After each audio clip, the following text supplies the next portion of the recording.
Donc on a des textes sur les savoirs et outils d'ingénieurs. On a vu qu'on avait deux perspectives très différentes. Une qui passe par des outils quantitatifs et l'Allotech qui propose un changement qui est un aspect beaucoup plus qualitatif. Du coup, ma première question pour toi, Aurélien, c'est dans ton texte, tu dis que l'Allotech sauve l'idée de progrès technique. Et ça m'a étonnée et je serais assez intéressée que tu développes ça. Et par contre, tu parles un peu, tu as évoqué l'ADEME, mais tu ne parles pas de la place de l'Allotech dans l'action publique.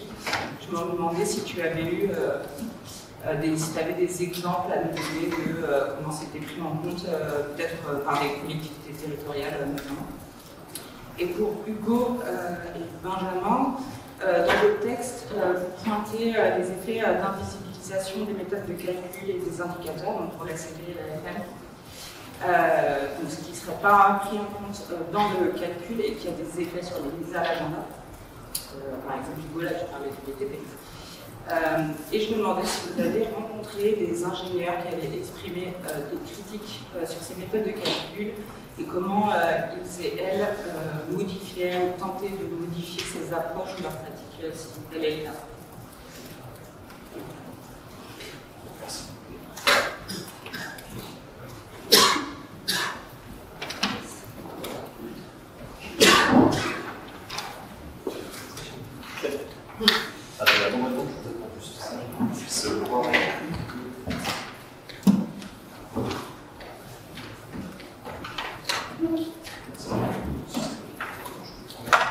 Merci pour ces questions. Sur l'invisibilisation des méthodes de calcul des SCV, les SCV sont assez conscients des limites de leur outil. Tu vois, les formes de réduction, etc. Ce qui se passe pour le cas de l'affichage environnemental que vous avez bien suivi, c'est que à partir du moment où vous vous souvenez, les ingénieurs techniques, tous les instituts techniques qui représentent les filières, comprennent un peu les mécanismes de SCV et se disent ah là là, en fait, ça va mécaniquement désavantager certaines productions comme l'élevage. Et à un moment, ils essaient de faire remonter plutôt les questions de ce que ça invisibilise. En fait, dans le méthode ACV, on ne compte pas certains aspects qui pénalisent l'élevage. Donc, ils vont essayer de faire remonter ces critiques de l'intérieur dans le travail. Et ça va se traduire comment, en fait, l'ADEME, comment l'ADEME gère ces critiques en fait, à l'intérieur. Ils vont organiser le travail pour construire un nouvel enquête. Donc, ok, c'est invisibilisé. Et donc, du coup, ça commence à être. Cette critique, elle commence à être portée en plus par les producteurs et au-delà des experts de l'ACV. Une manière d'internaliser la critique et d'y répondre, c'est de créer un nouvel outil, c'est de perfectionner l'outil. Tout simplement.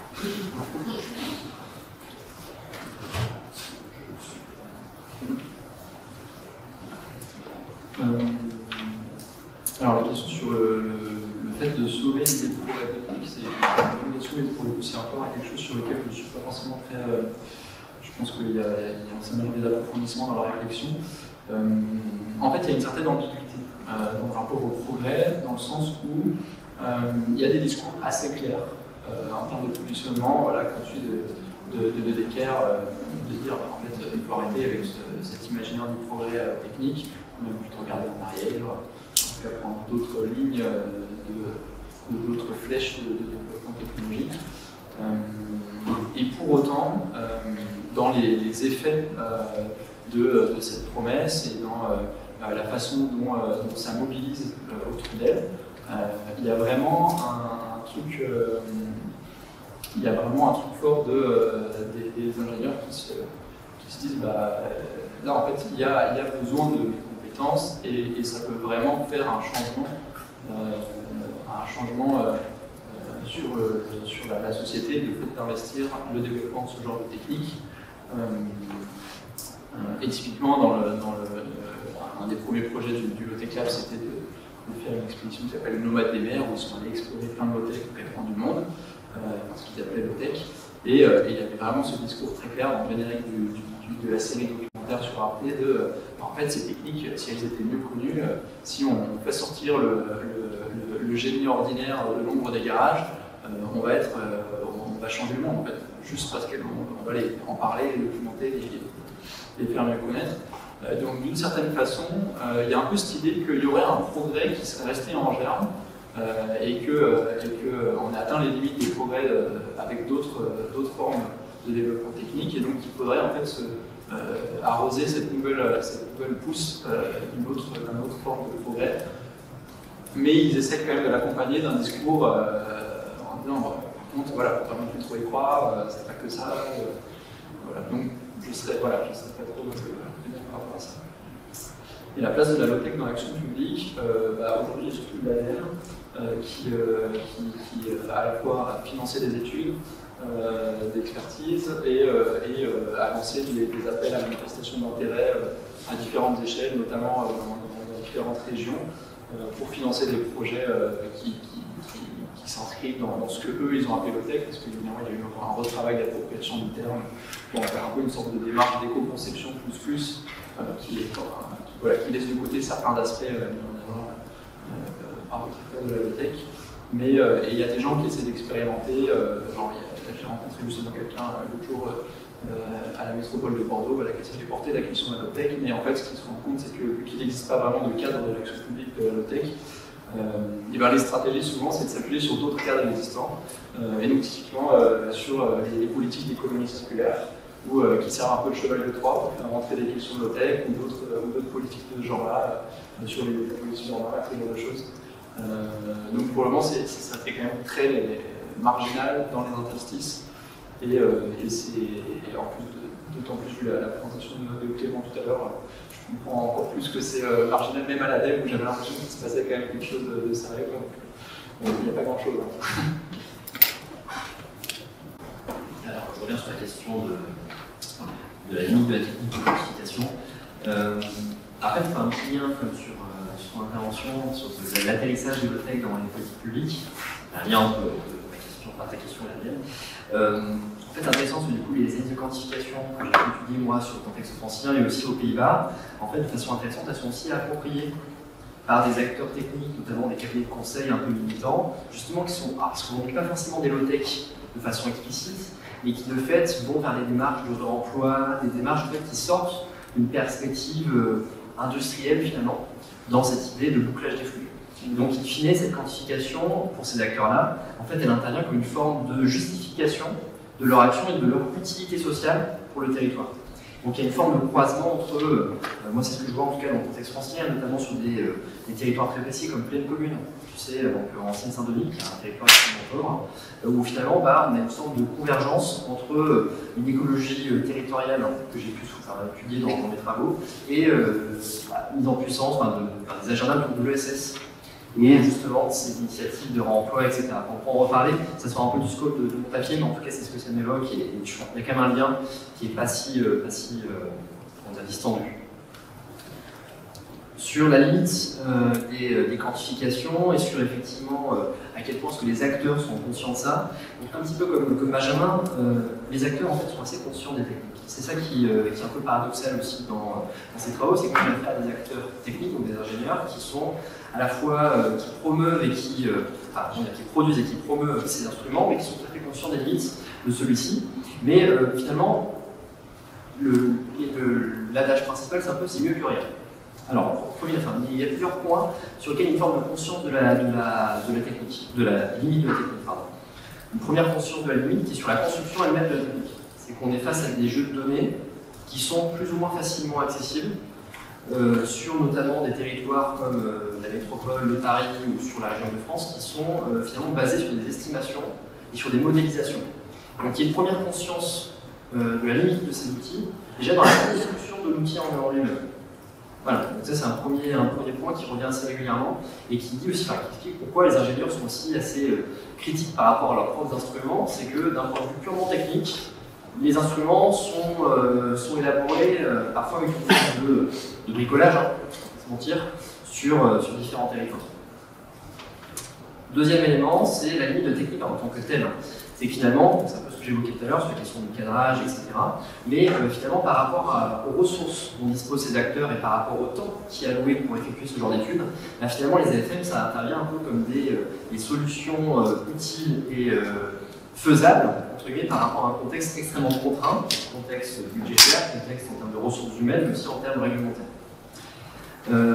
Donc en fait, ce qui est intéressant, c'est que il est conscient de cette limite, mais qui ne se traduit pas par une forme de recadrage de l'instrument statistique, mais plutôt, du coup, dans le cadre francilien, par une forme d'abandon progressif de ces techniques. En fait, on a affaire à des administrations qui en fait, font une première liste de flux matière, et qui après nous disent bon, on ne va pas reproduire l'opération parce que finalement c'est très large, ça n'a pas forcément ça n'a pas forcément d'effets tangibles, mais ça crée des effets de cadrage qui sont assez insatisfaisants. Donc on ne va pas le reproduire, ou en tout cas on ne va pas aller vers une forme de dépassement de ces entreprises de statistiques. Et dans mon cas, c'est pour ça que je compare aussi le contexte francilien avec le contexte néerlandais, c'est qu'aux Pays-Bas, en fait, on a à l'inverse un processus de développement de ces instruments de quantification.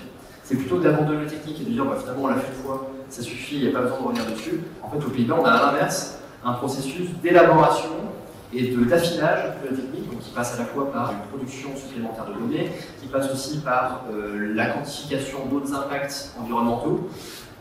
Entre parenthèses, l'Institut statistique des Pays-Bas en fait, travaille à la mise en équivalence de ces flux de matière par rapport aux limites planétaires. En fait, on sur deux indicateurs en fait, à partir de ces comptabilités flux de matière.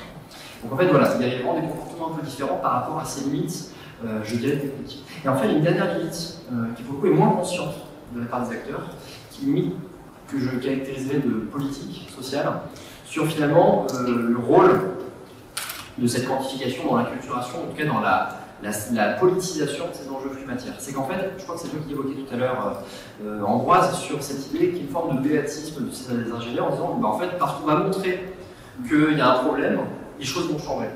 Un peu dans cette idée que l'on va montrer que en fait, c'est mieux d'intervenir sur les flux matière que sur les flux monétaires, en fait, montrer un peu la virtuosité de cette comptabilité en nature. En fait, il y a un peu cette croyance collective, comme quoi la mise en évidence, en pleine acculturation sur ce sujet, va créer une forme de politisation supplémentaire et va créer un processus de changement politique.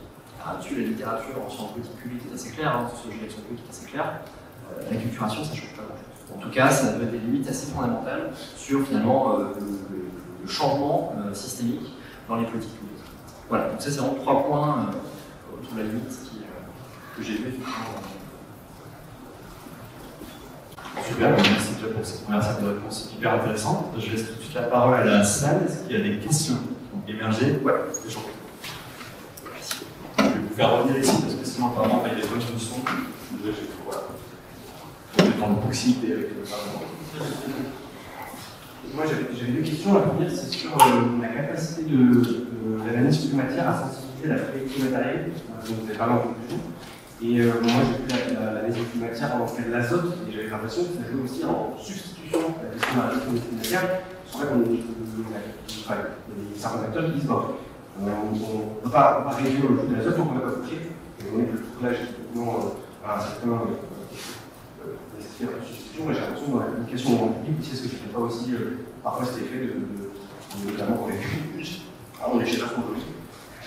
Et puis la deuxième question c'était par rapport aux OT. Il y a ce qu'on disait tout à l'heure ce matin sur la politisation de la technique et sur comment ça peut potentiellement continuer à évoluer chez l'individu. Je pense à la Bilan qui est assez récente, mais en voyant une présentation de tous à la 2018, eux ils ont un discours beaucoup plus large sur la réappropriation de la technique, la démonstration de la technique, la mise en cause des outils. Et puis derrière une vision vraiment systémique de la culture de l'orientation de ces enjeux-là. Du coup je me demande est-ce que ce n'est pas un parcours de gens qui ont radicalisé la réflexion sur le texte qui sont allés plus loin. Et est-ce que vous avez vu des cas comme ça par des textes Merci beaucoup. Est-ce qu'il y a d'autres questions? Je vais en prendre rien sur le chat. Allez, ça va aussi.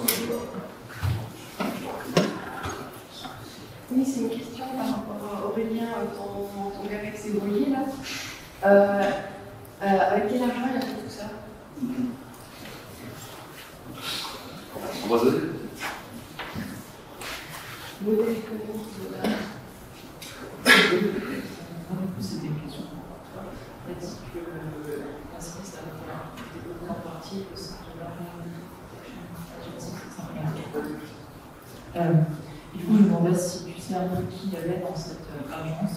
Et je me posais la question de ça par un qui parle de ce truc qu'il faut analyser le coût environnemental des produits sur l'ensemble des cycles de jusqu'à production, on en parle dans les années 30. C'est pour ça que je vous demandais que ça a été inventé dans les années 60. Je vous demandais s'il y avait un impact de cette action.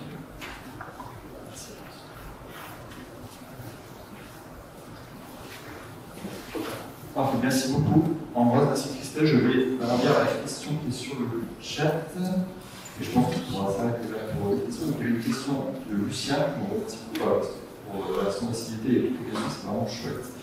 La question: quels ont été les rapprochements entre les deux approches low-tech, UX et la remise en question de la circularité, low-tech lab comme revisitation du projet, plus travaux d'ingénierie frugale sur les aspects organisationnels de l'intégration de la pensée point à la progression? Alors, je vais lire.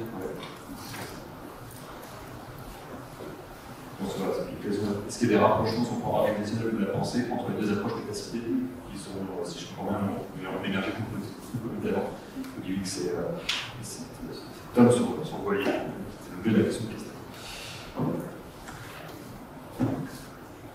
Je sais pas qui veut commencer par répondre. Je sais juste que je me suis. Vous allez. Merci pour la question. Deux choses, moi j'ai pas vu.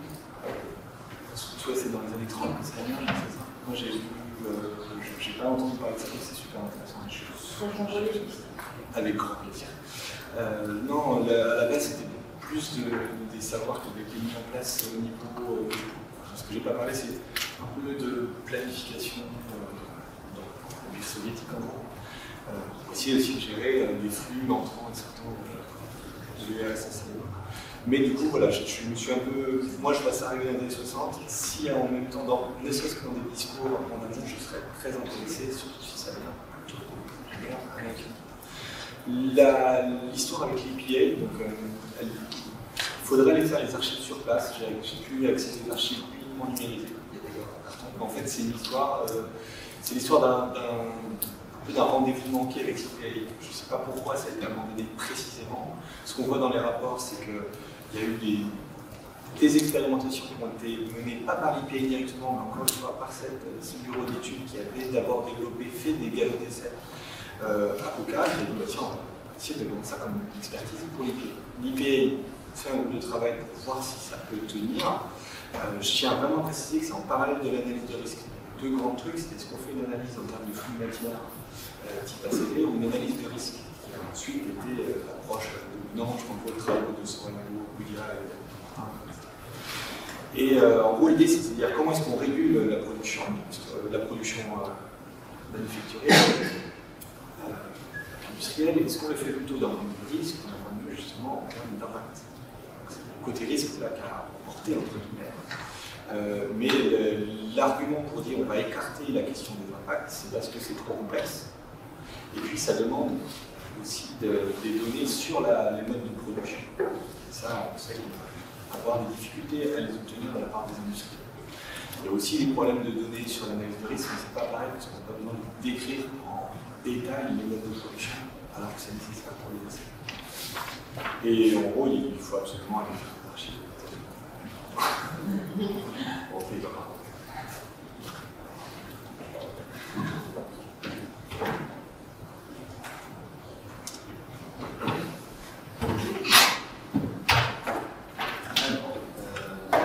La question de si j'ai bien compris, en tout cas de la compatibilité de la SN avec les enjeux de sobriété, finalement, c'est l'objectif de réduction de l'empreinte matière de la FM. Alors, ce qui est intéressant, c'est que l'analyse de matière, je vais en parler dans le papier, c'est que institutionnellement, c'est une technique en fait qui a été beaucoup reprise et qui s'est vraiment structurée en fait depuis les années 2010 par le biais de l'Eurostat. L'Eurostat a construit un référentiel qui est devenu un peu la norme étalon, si tu veux, pour la réalisation de toutes les analyses de flux matière. Norme étalon pour la réalisation de cette technique, mais aussi pour la compilation de données. En fait, on a des données, des entrées, entrées-sorties au niveau des nations, mais aussi au niveau des régions, qui en fait se calquent sur la perspective Eurostat.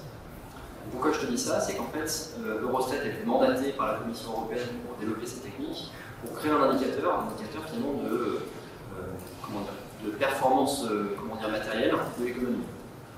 Donc, in fine, c'est un moyen de mesurer le ratio entre production de valeur et empreinte matérielle. Donc, si tu me vois venir, tout le narratif autour de la croissance verte européenne, etc., en fait, il est beaucoup axé autour de cet instrument. Enfin, pas que cet instrument, mais en tout cas, cet instrument participe de cette mise en évidence de la faisabilité et de la performance de l'Union européenne sur cette dimension-là. Donc en fait, ma première réponse, elle est de dire que fondamentalement, les effets tels qu'ils ont été structurés, tels qu'elles émergent en fait, dans l'action publique, elles sont quand même dans une perspective très croissance verte, in fine, pas forcément dans une perspective de sobriété matérielle, en tout cas sobriété environnementale au sens large. Néanmoins, ça qui est intéressant, c'est que quand on travaille, moi je travaille en cas, de fait, je m'intéresse un peu à ce qui se passe au niveau des appareils statistiques nationaux, je vais voir un petit peu les acteurs qui produisent ces données-là. Là, dans quelques mois, je passe un petit peu de temps aussi dans des arènes plutôt européennes, en fait, qui vraiment construisent un peu la technique dans la dimension théorique du sujet. Mais en fait, j'ai pas vraiment d'éléments pour te dire s'il y a d'un point de vue macro, il y a un peu une remise en cause de ça sur cette idée de prise en compte des enjeux de sobriété. Je pense que ça peut venir, enfin ça c'est plus l'ordre de la perspective, ça peut peut-être venir en fait par le biais du Raw Materials Act, enfin du Critical Raw Materials Act, en fait cette idée de matériaux critiques et cette idée de faire avec moins quelque part. Donc, ça j'ai pas d'éléments pour le soutenir, mais en tout cas j'ai quelques signaux faibles qui me conduisent à structurer une hypothèse assez solide, assez sérieuse sur la question. Et par contre ce qui est intéressant c'est qu'au niveau local, donc moi je travaille au niveau francilien, mais également au niveau d'acteurs en fait, qui entreprennent des actions collectives à un niveau très local, territorial. On a justement ce questionnement. C'est que finalement les AHM sont un petit peu des façons de créer une forme d'intelligibilité collective sur la question.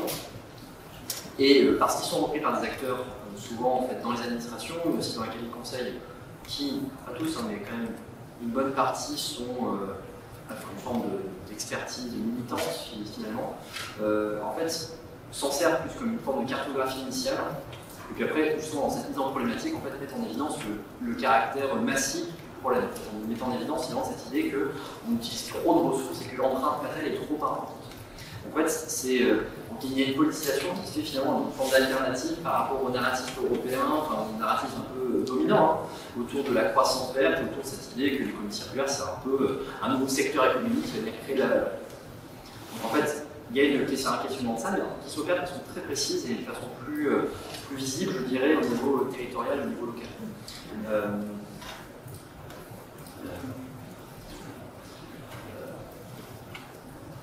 Donc, voilà, je ne sais pas si ça répond à ta question, mais en tout cas, c'est.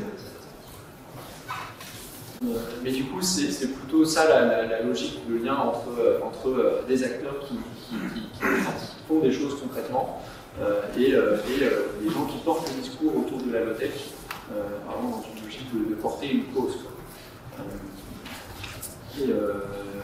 Et par ailleurs, sur la question du croisement qu'il y a pu y avoir entre peut-être l'approche un peu critique et macro, et de l'autre côté la promotion de petites alternatives, après le premier voyage de commentaire de Châtelaine Fleuron, il y a eu un documentaire Thalassa qui a vraiment contribué au fait qu'il soit visible. Ça sort à peu près au même moment que le livre de Liu, en novembre 2014.